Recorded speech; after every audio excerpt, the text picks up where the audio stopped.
All right, addicts, this is DJ REM, and I have Drew from the band Midnite Hellion on the line.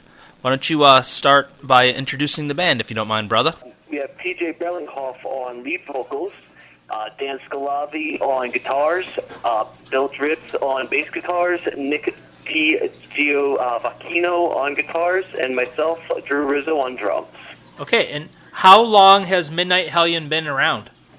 We started in April 2011, so going on 3 years now. Okay, very good.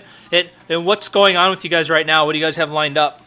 Well, currently we just finished up a single called Hour of the Wolf, which came out on Black Friday, November 29th, 2013. Right now we are in the works of releasing a live cassette, which should be coming out anytime now. And we are actually just starting pre-production for a full-length record starting tomorrow. So we've got a lot going on in that sense behind the scenes. And we're also gigging out as well. We just got added to a bill with the legendary Thrashers Toxic in Brooklyn on, I believe it's April 12th, which is a Saturday. Let me just double check. Yep, Saturday, April 12th at St. Vitus Bar. We're also playing in Chicago as part of the Ragnarocker Metal Apocalypse Festival on April 4th and 5th with Grim Reaper, Howl's Eve, Riot, Picture, and a bunch of others.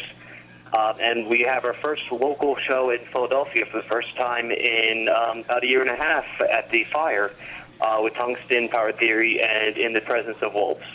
Very cool. If you guys make it to Michigan, please let me know.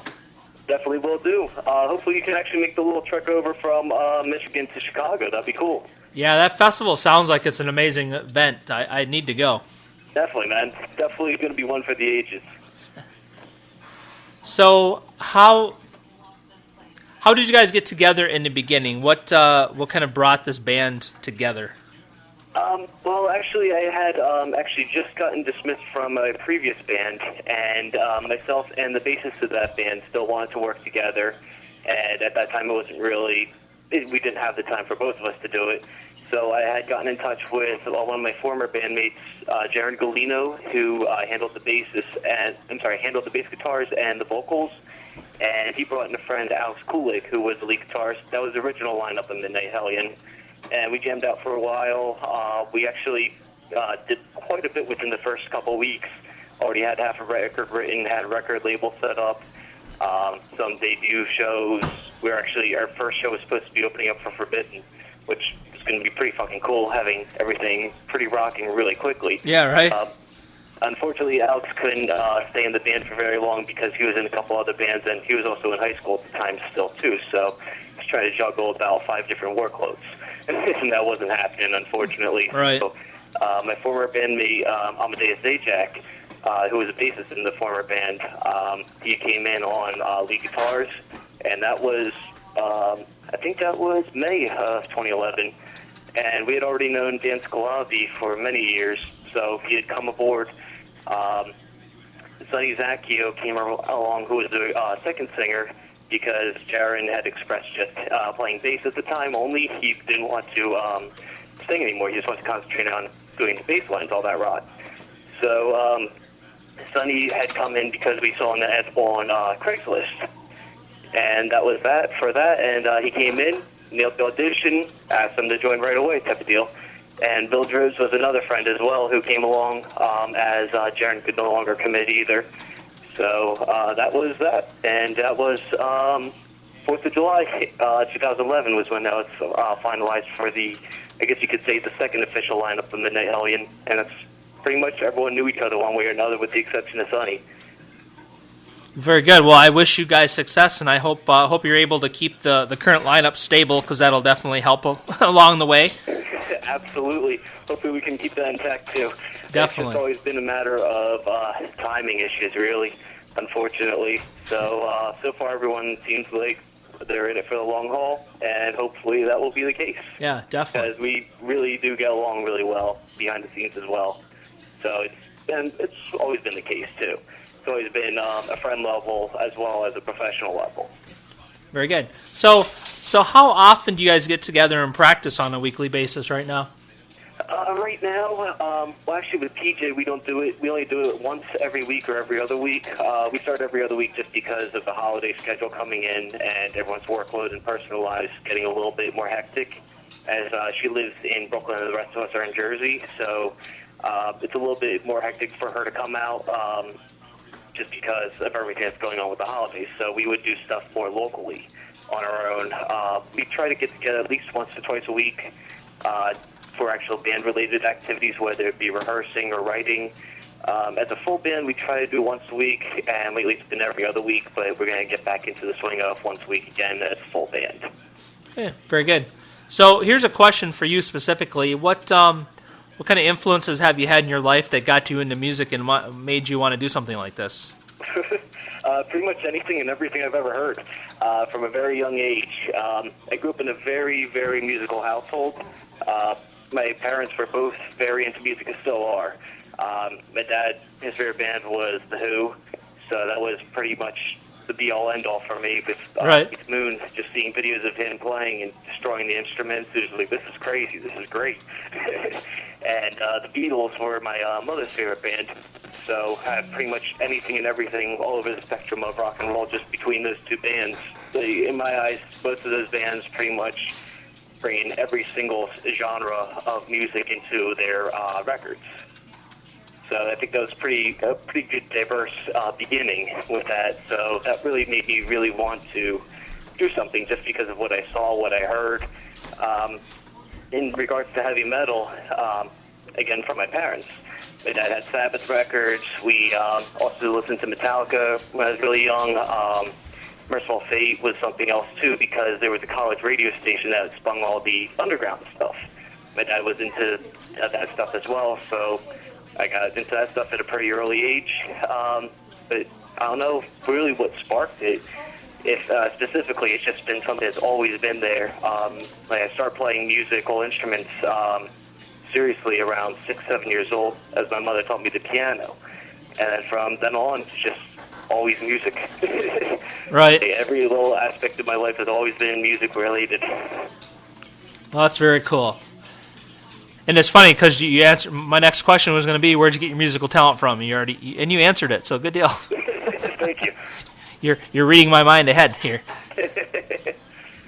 So, how did you guys come up with the name for the band? Where's Midnite Hellion come from? Oh, God. That was something that took about maybe 2 to 3 weeks just to confirm. We already had shows lined up, and we didn't even have a name because we wanted to try to find something that nobody else had. So there'd be no mistaking one band for another, where there'd be like, okay, this band USA versus this band's name Germany, for example. So that was actually the hardest part of all, was trying to find a band name that wasn't used. The actual name itself came from between myself and Jaron Galino. As we were just texting each other back and forth, calling each other. I was like, okay, what about this name? What about that name? We came up with the Midnight theme for... At first, it was like, okay, Midnight what? Midnight Dynamite, Midnight Maniac, Midnight Hotline, which was one that actually was thrown out there, believe it or not. And so we came up with Midnite Hellion. And because both of us were really big into Wasp, so the song Hellion, and thought the Midnight, okay, well, what about the ultimate spelling, like Midnight Maniac from Crocus? So, hence Midnite Hellion. Very cool. Very cool. So, where is a good place for people to go to find out more about the band? What social networking and websites do you guys use? We actually have an official website, midnitehellion.com. We're also on Facebook, which those two are probably the most updated regularly. We're also on Reverb Nation, Twitter. We have every single live show available on 2 YouTube accounts. One of them is individual songs. One of them is the full shows. The Midnite Hellion YouTube account is the individual songs, while it's Strunza, Strunza account is the full show. Just to have it a little bit different, this, that, and the other thing, so there's no mistake and no filtering through every single thing here and there. What other ones do we have? I believe that's it right now, actually. We actually are also just out on the Stereo Killer page as well. And SoundCloud, I think we're on. We were on MySpace before everything got messed up with the formatting, and it's just been difficult to try to do anything on there nowadays. I think that's it right now. But we also have a email list as well. If anyone wants to sign up, just contact us on any of the social media sites, and just give us your email address. We'll put you right on the mailing list, no problem as well. Okay, very cool. So let's talk about let's talk about Hour of the Wolf. Okay, first of all, this song is really amazing. I love it. Well, thank you very much. And I also am very curious to know who did the artwork for the promo picture for this. Oh, for which one are you talking about? The front or the back cover, like the actual drawings themselves? Yeah, the actual front cover. You know. Oh, yeah. Okay. That was actually done by a gentleman named Poetra from the company 5 Milligrams, who are based out of Indonesia. Nice. And we actually got contacted by them through, they sent out an email to us that they saw our information on Metal Archives, and they said we're artists looking to do more, and here's some examples from our portfolio. Let us know if you're interested. And saw the portfolio, like, they have some really cool things in here. Let's see what else they could do. So we got talking, and right away just mentioned a few different things, and they just got the concept right away, and just from the get-go, it was like, okay, this is the right decision. And they ended up doing both artworks for us, the front and rear cover, and the poster that's included with the artwork, with the record itself, is actually the full piece of art, while the back cover of the 7-inch is just a little bit scaled down, as well as it's covered up with the other writing that's on there. So let's try to have something that's displayed with the full-on piece of art as well. Yeah, it's really cool. And so this is like a 2-song EP, right? Yeah, we're actually labeling it as a single. Okay. But yeah, EP is cool too. Well, you get 2 songs, though. Yeah, we're actually planning on re-recording both songs for the full-length record as well. Okay. You're right, because the other song, The Morrigan, that's really cool, too. Thank you very much. Yep. Because I started playing those 2 tracks on my show, and everybody was like, hey, these guys are really good. And then once I got the CD that you guys sent me, then I was, because I'm assuming that's older stuff. And then, yes. Yep, and then 2012. So then I started playing that, and everybody's like hooked on you guys and loves you guys now. So. Oh, that's awesome, man! Thank you very much for the support. So it's been very cool. But I love bands that put time and effort into the artwork for their stuff, and that artwork is really cool. So.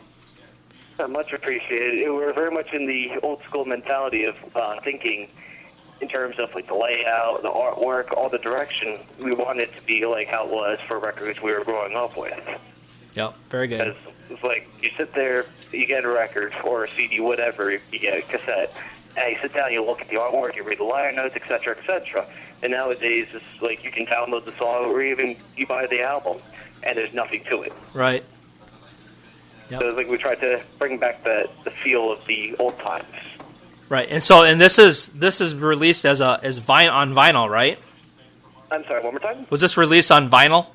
Oh yes, exclusively on vinyl. Yeah, that is so cool, and it's funny because I just was reading about some music stuff yesterday, and they said that MP3s last year sales decreased, CD sales decreased, but vinyl sales were up over 30% last year. Oh wow, so crazy. So I'm like, it's making a comeback.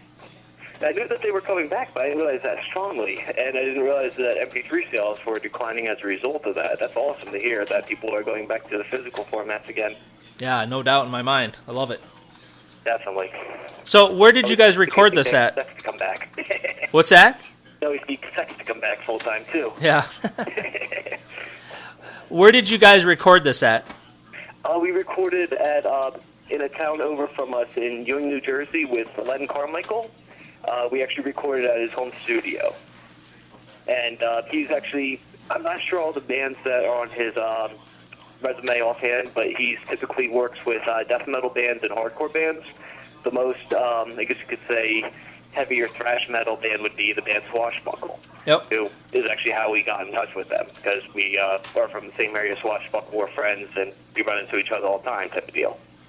That's very cool. I hear his name a lot during interviews, so that's... Oh yeah, Len rules. Yep. Honestly, probably the best experience I've ever had in the studio, in all senses of the terms. as he actually really owned the project, where he wasn't just there, so, okay, well, ready to track type of deal, so he just hits the record and stop button. Like, he was actually into it 100%. Like, well, I know you could do that better. Why don't we try this? Like, he was adding in all his suggestions. He actually acted as a real producer instead of just an engineer, which has been the typical case of a lot of my experiences in the past. Well, that's good. I'm glad you had a good experience, because obviously that works for him, because you'll probably want to go back now. Oh, 100%, and I can't complain either. It's right around the corner from where I live, too. So. Yeah.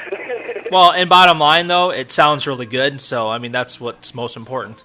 Oh, absolutely, yeah. But it's just nice, too, where it's close enough to home, so that way if I have to run home, it's like, okay, well, I have this other piece of gear I'd like to try instead. The stairs is sounding good. Okay, I can grab this, grab that, the other thing. Right. So it's nice in that sense. But, yeah, I mean, 100%, it's a warm environment. It's really comfortable.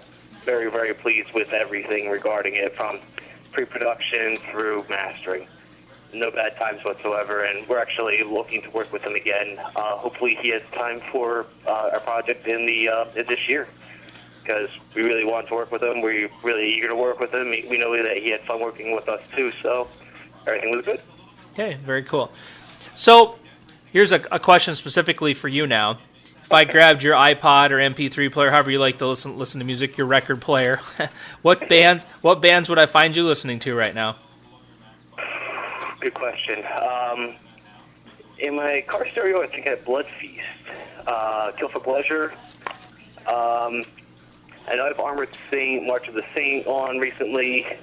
Ingrid Malmsteen, Rising Force. Merciful Fate, Don't Break the Oath, and the Nuns Have No Fun EP, I'd say would definitely be on there. Metal Church, self-titled. What else? Nuclear Assault, The Plague, and Game Over would be on there as well. Overkill, Under the Influence. Anthrax, Sprain the Disease. Those are probably the albums I've listened to most recently, if I could think of offhand. Okay, very cool. Is there any album coming out this year that you're like really looking forward to? Actually, I'm really not certain of anything coming out this year. I've been kind of behind the scenes from a lot of the things that have been going on. Kind of a little bit out of the loop, unfortunately. I hear that Grim Reaper's coming out with a new record, so that should be very cool. I'm not sure if they're coming out with it 2014 or 2015, though. That, and I heard the new Judas Priest is supposed to come out this year, so if they come out this year, those would be the two albums I'm most looking forward to. If not, then whenever they come out. Yeah, any chance to get to hear Rob Halford is good for me. Oh, absolutely. Definitely. Okay, so how do you define success for the band? I mean, where do you hope to be in a couple years with all this? Well, honestly, I think that we've definitely achieved some level of success so far, because everything we've set out to do, we've been able to accomplish. So, for example, we set out in the very beginning, so okay, let's record a demo. We did that within a few months of forming the band. Then we did the record, the EP, Into the Unknown, and we were able to successfully do a tour supporting it. So, like, these are like little small battles, and then we ended up doing the record. So, okay, we want to do a record. We did the 7-inch. And now we're starting to get a little bit more national recognition as well as international recognition. So, in terms of actual small battle successes, I think that we're already going towards the right direction. Ideally, I'd love to conquer the world. For lack of better terms, I'd love to travel overseas and be able to tour overseas while actually doing it as a career. I mean, I know that's not realistic nowadays, so we're definitely not quitting our day jobs, but in an ideal world, it would be great to be able to make a living off this band, because it'd be something that we all enjoy, something we love doing, and quite honestly, it's a lot of fun. Yeah, definitely. So I'd say, like, in 2-3 years' time, hopefully by then we'll at least have, we try to have at least one release a year, so hopefully we'll have at least, let's say in 3 years' time, we'll hopefully have at least 2 full-lengths out and at least 1 to 2 tours of Europe and the United States at that point as well. Okay, well, those sound like realistic goals, and I definitely wish you best of luck. And I think you guys would do probably amazing over in Europe with your sound. So hopefully you make it over there soon. Yeah, hopefully. Thank you. Hopefully you'll be able to come over with us too. I would love. Like going on a European vacation. Yeah, right. I would love to go to Europe. There are so many bands and so many places I'd like to go over and see. Oh, I hear you. That's I actually hear stories all the time from friends that are either over there or friends that go visit there or on tour with us. Like, man, I want to go there, experience it for myself, you know? yes. Well, they have so many really good metal festivals over there that draw such a big crowd. I mean, it just sounds like an amazing experience. Oh, absolutely. I can only imagine. I mean, the Wacken Open Air obviously is the biggest at this point, and just I have some friends that had one over there. I think it was 2006 to 2007. Just the stories they told when they came back, like, that's awesome. Right. I need to go there myself, you know? Uh-huh. Okay, so what sets Midnite Hellion apart from all the other bands out there trying to make something of themselves? Why should they come see you at a live show? Why should they why should they buy the single? Honestly, we're doing it for ourselves first and foremost. So in the sense of the writing of the music, we want to please ourselves. So if we're happy with doing something, if we're happy with the material first, then that's most important to us. If other people are happy with it too, then that's great along the way. Like in the sense where we're not playing just to play what people want to hear, I guess you could say, for lack of better terms. But in terms of the sets us apart, I guess I don't know if this would really set us apart in a sense, but we're honest with ourselves. We play from the heart, we play from the soul, and we try to put on the best performance every single time we go out. Try to add a little bit more to the show every single time as well. So, okay, what can we do to improve this, make this a little bit better? Always trying to have high energy shows and trying to always try to involve the crowd with it as well. Try to have a lot of fun with it, and hopefully we try to also make it so that way people forget their troubles. Because the point of going to a concert too in the first place is forgetting all the all life's crap, for lack of better term. Yeah, exactly. So we want people to go there and just kind of like, okay, well, let's spend $10 and take a few hours of reality off. Go there, have a good time, listen to some heavy metal, and deal with the crap later. But at least you had a good time for the night. Yep, exactly.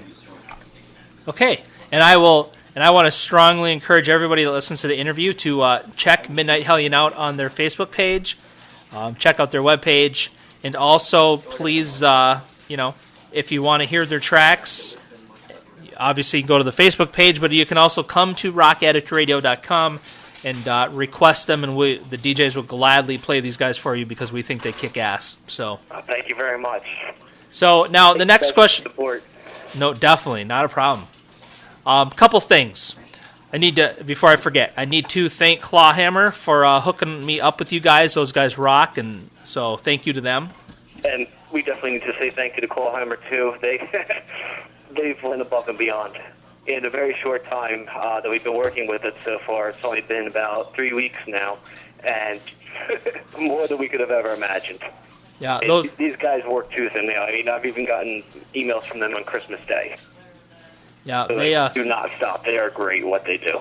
They are really good at what they do. They work really hard for the bands, and they just nonstop send me killer stuff. And I mean, they're just, from my perspective, they've been really good to me. So I really appreciate them. So definitely, and we definitely are looking forward to working with them again in the future too. As so far, this has been awesome. I know it's only going to continue to get better. Very good.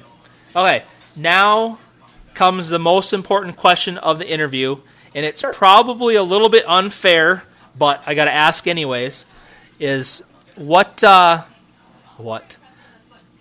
spends the most time in front of a mirror before you guys do a live show?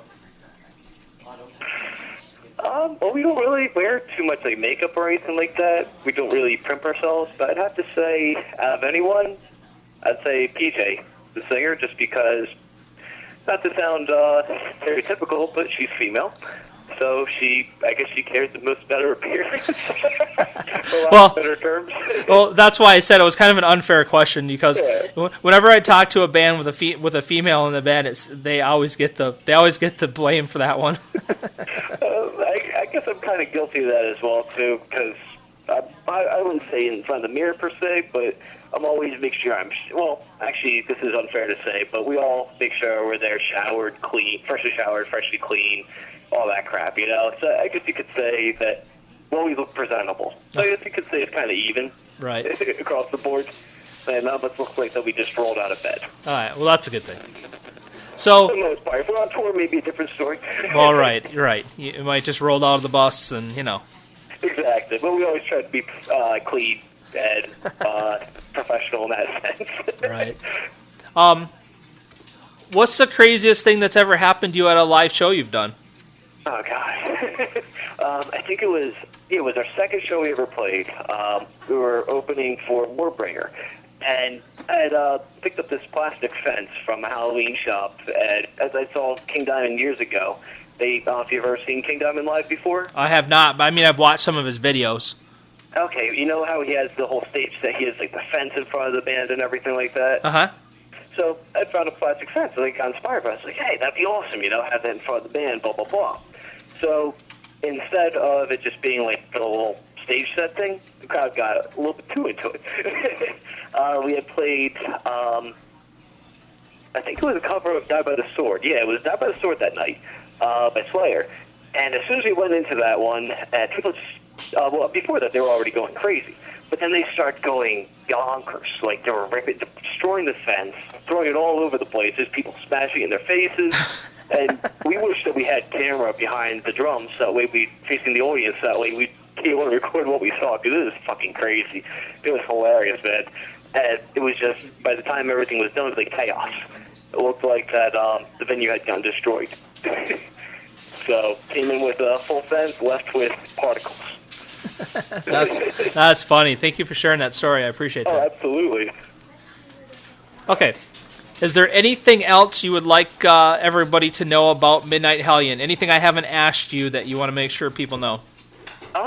Just in general, make sure to go to the websites. We have brand new merchandise available, as well as the Hour of the Wolf single, 7-inch. Right now, we only have available in the United States, at least, the black 7 inches. We're completely sold out of the blue edition, but you can still get them directly from our label, which is Brew in Germany. Also, need to give a huge shout out to them and Cheryl for being astronomical and going above and beyond for us completely. We actually I was just in discussions with her a few days ago and about details for our full length, so that looks like that's going to be a cool surprise of when that's going to be coming out. So keep an eye out for that. We have a brand new T-shirt design out for Hour of the Wolf as well, full color, which is available on our website, as well as other merchandise available as well.